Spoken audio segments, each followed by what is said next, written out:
The 5 points of performance. The first point of performance is proper exit, check body position, and count. Jumpers, hit it. Upon exiting the aircraft, snap into a good tight body position. Keep your eyes open, chin on your chest, elbows tight into your sides, hands on the end of the reserve with your fingers spread. Bend forward at the waist, keeping your feet and knees together, knees locked to the rear, and count to 6,000. At the end of your 6,000 count, immediately go into your second point of performance, check canopy and gain canopy control. Reach up to the elbow lock position and secure the front set of risers in each hand, simultaneously conducting a 360-degree check of your canopy. Your slider should be fully extended and begin to slide down the suspension lines. If during your second point of performance you find that you have twists, you must compare your rate of descent with your fellow jumpers. If you are falling faster than your fellow jumpers or you cannot compare your rate of descent with fellow jumpers, immediately activate your reserve parachute using the pull drop method. If you are not falling faster than fellow jumpers, then reach up and grasp a set of risers in each hand, thumbs down, knuckles to the rear. Pull the risers apart and begin a vigorous bicycling motion. When the last twist comes out, immediately check canopy and gain canopy control. Your third point of performance is keep a sharp lookout at all times and constantly compare your rate of descent. Remember the 3 rules of the air and repeat them after me.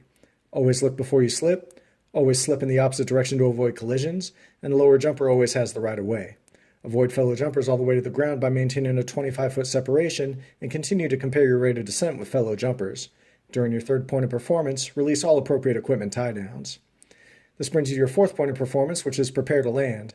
At approximately 200 feet AGL, look below you to ensure there are no fellow jumpers and lower your equipment, and then slip into the wind. Attempt to utilize the slip assist loops or slip assist tabs. If the wind is blowing from your left, reach up with both hands and grasp the left set of risers and pull them deep into your chest. If the wind is blowing from your front, reach up with both hands and grasp the front set of risers and pull them deep into your chest. If the wind is blowing from your right, reach up with both hands and grasp the right set of risers and pull them deep into your chest. If the wind is blowing from your rear, reach up with both hands and grasp the rear set of risers and pull them deep into your chest.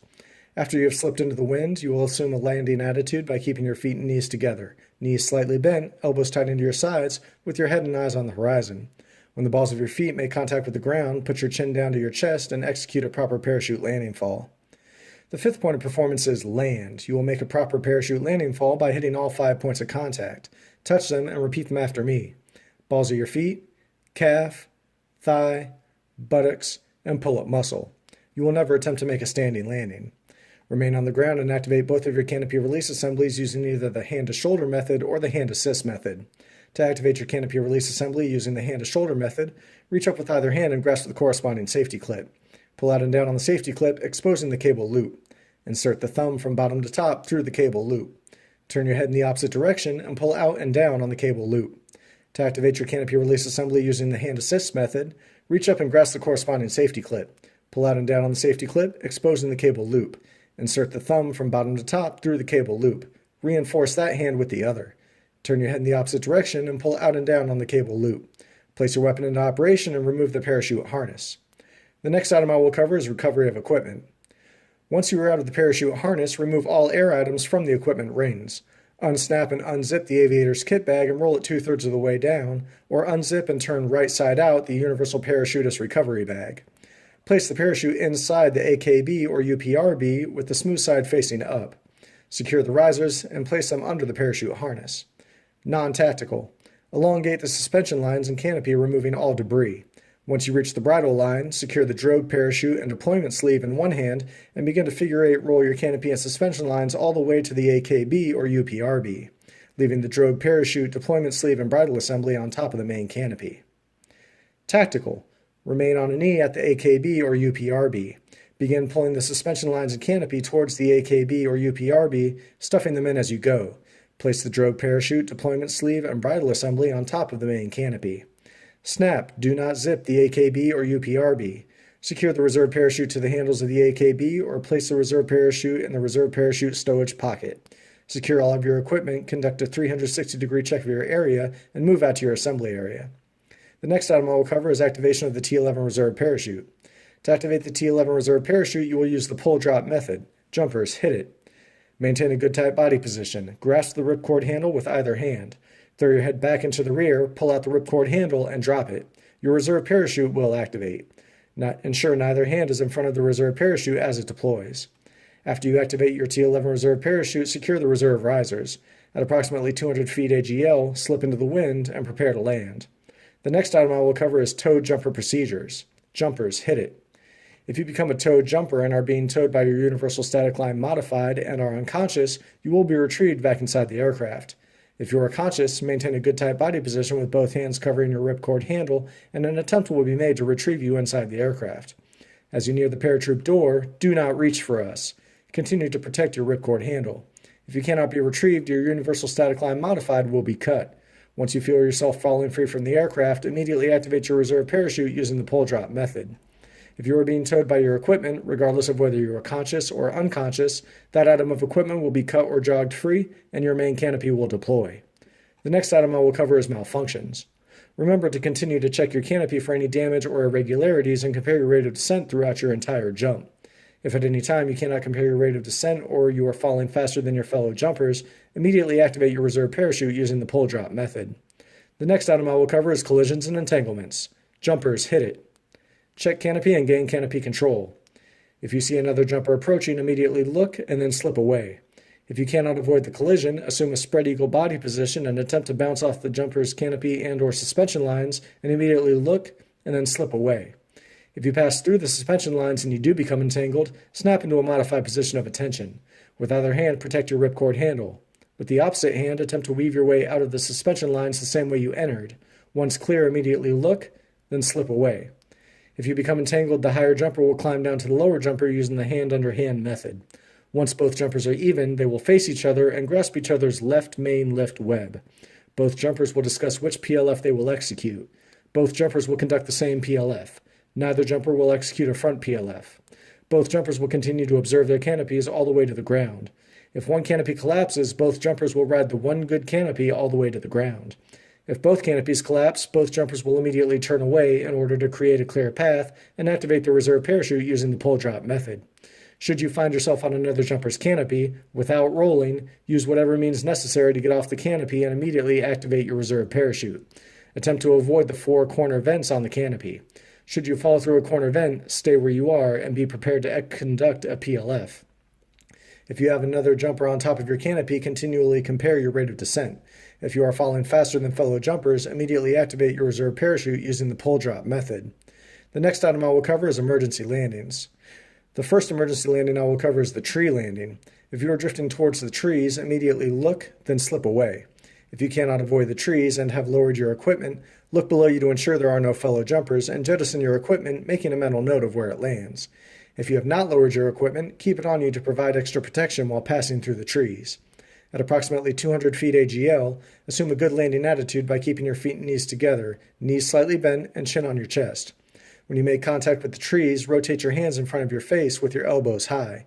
Be prepared to execute a proper PLF if you pass through the trees. If you get hung up in the trees and you do not feel you can safely lower yourself to the ground, stay where you are and wait for assistance. If you decide to climb down, jettison all unneeded equipment. Ensure that you maintain your helmet.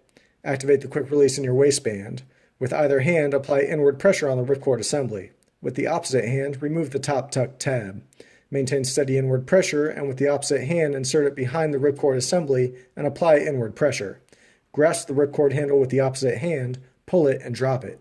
With both hands, control the activation of the reserve parachute to the ground, ensuring that all suspension lines and risers are completely deployed.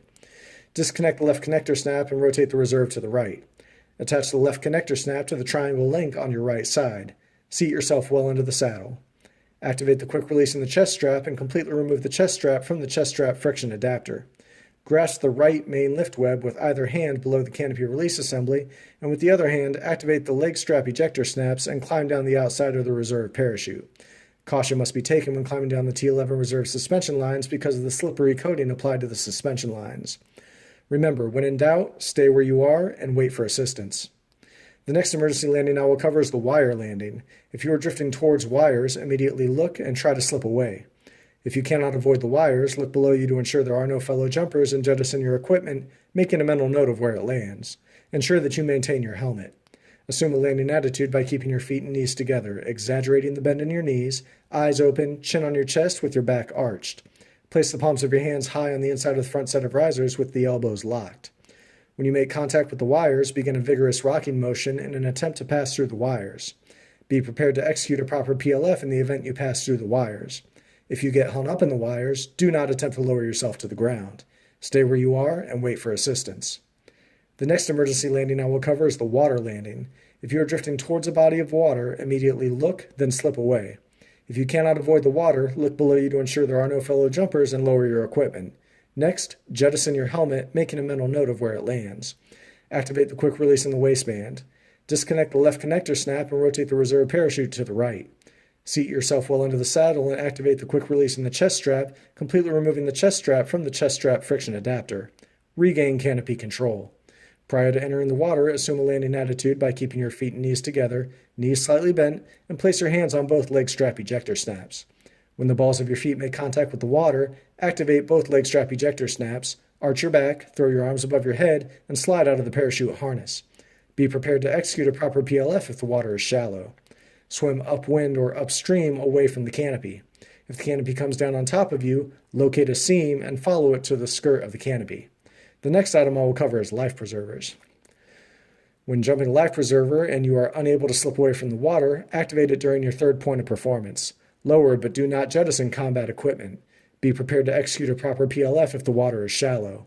Once in the water, activate both canopy release assemblies. The next item I will cover is night jumps. When conducting night jumps, be sure to give your canopy an extra look. If you have any reason to believe you are falling faster than fellow jumpers, immediately activate your reserve parachute. Maintain noise discipline and a good interval between fellow jumpers. Be prepared to conduct a PLF because you will hit the ground approximately 5 to 10 seconds before you think you will. The next item I will cover is instrument meteorological conditions. When jumping under IMC, do not lower your equipment until you have passed through the clouds.